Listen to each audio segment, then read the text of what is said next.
Next question they had was, after using the negative reinforcement with the leash and food for learning commands, do you also put the e-collar plus leash for direction for the commands with negative reinforcement? So all of this is just highlighting not really understanding what I just said, right? So first off, you don't have to use a leash and food, right? Negative reinforcement is a reinforcement.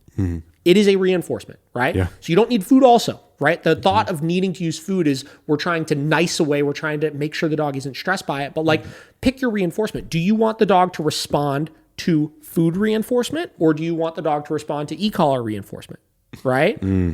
Because if you're trying to use both, the dog will never have a sound enough understanding of them independently, right? There's always going to be one that's stronger than the other, right? And you could pick whichever reinforcement you want to teach something. If I'm going to use negative reinforcement, though, I'm going to use negative reinforcement, and I'm going to make sure the dog understands the negative reinforcement. Because sometimes what will happen is, let's say you have a dog that has really good food drive, and you try to do that hybrid combination of negative reinforcement with the e-collar and positive reinforcement with the food, right?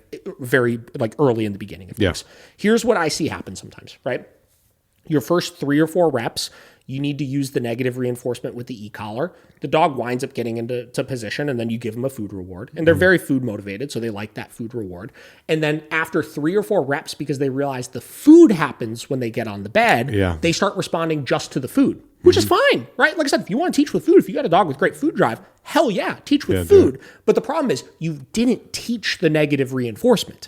The dog never ultimately learned how to escape the pressure, right? Unless you're still constantly stimming with it while using the food, which then it's like, it's not necessary. It's confusing and it's not necessary, right? You don't have to do the negative reinforcement and the food at the same time. Right? Because then at that point, you could just teach the command, and then you could move to proofing the command, and you could just use the e-collar for positive punishment for that. And then use, that's your punisher, and then the food is your reinforcement.